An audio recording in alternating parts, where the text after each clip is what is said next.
पुण्यात्माओं, अपने को इस तत्व ज्ञान को समझना है, चाहे 1 वर्ष में समझ में आवे, चाहे 2 वर्ष में, चाहे 6 महीने में। और जब तक हमारे मन में यह पक्की नहीं जच जाएगी, ये विश्वास नहीं हो जाएगा कि जो साधना हम कर रहे हैं ये सही है, तब तक हम भक्त नहीं बन सकते। हमें कोई ना कोई डगमग कर देगा।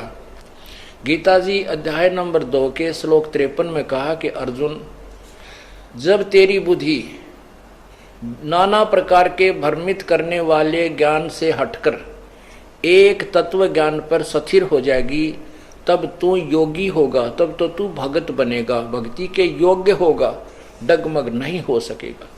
तो सबसे पहले आपको साथ साथ आपको योगी बनाया जा रहा है कि आप भक्त बनो ताकि डगमग ना हो सको।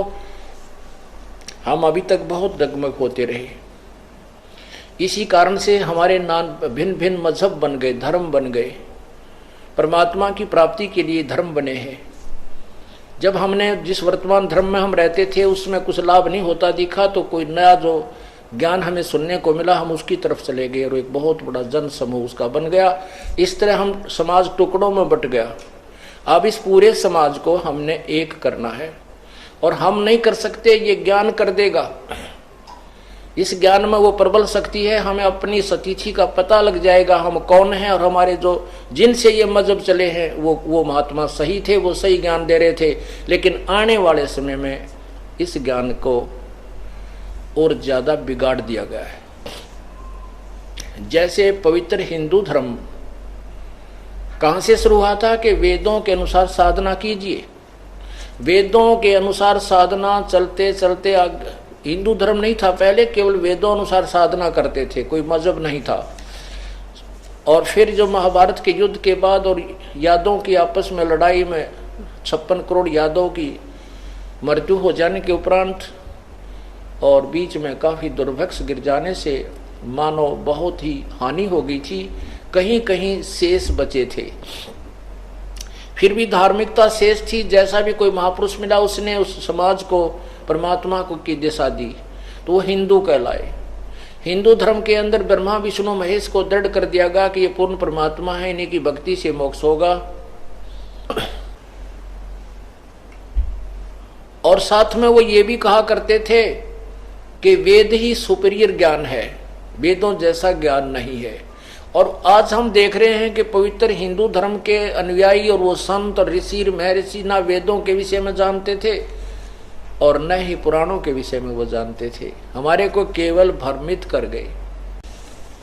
अब आपके समक्ष उन्हीं पुराणों को दिखाया जा रहा है, और उन्हीं हिंदी भी साथ है, संस्कृत भी विद्यमान है, और कुछ केवल हिंदी अनुवादित है। उन दोनों को क्योंकि हिंदी अनुवादित में भी वो गोलमोल कर गए, अनुवादकर्ताओं को पूर्ण ज्ञान नहीं था, इसलिए हम शिक्षित हैं। हम अब दोबारा उन मूल ग्रंथों को देख करके अनुवाद स्वयं भी कर सकते हैं, क्योंकि हमारे पास मास्टर की है, हमारे पास वो तत्व ज्ञान है जिसे सब शब्द ग्रंथ सदग्रंथ खुल जाते हैं। उसके ज्ञान से फिर हम थोड़े से ही शिक्षित होने कारण ही इसको सारे सदग्रंथों को खोल सकते हैं। ये दास कोई ज्यादा संस्कृत नहीं पढ़ा, ज्यादा से ज्यादा 8वीं तक वो पढ़ी थी, और अब वो संस्कृत जो भी कितनी ही संस्कृत में थे, ये सभी वेदों का उस परमात्मा को जो शक्ति देता है, जो बुद्धि देता है, वो न्यारी है, और उसी से ये सब सदग्रंथ सुलझ जाते हैं उसकी कृपा से। परमात्मा ने तो बहुत करिश्मे दिखाए हैं। एक भैंसे से वेद बुलवा दिए थे कबीर परमात्मा ने, और ये दास तो इंसान है, मनुष्य है, वो तो पता नहीं किससे वेद यानी ज्ञान कहलवा दे, वो परम शक्ति है। बोलो सतगुरुदेव की जय हो।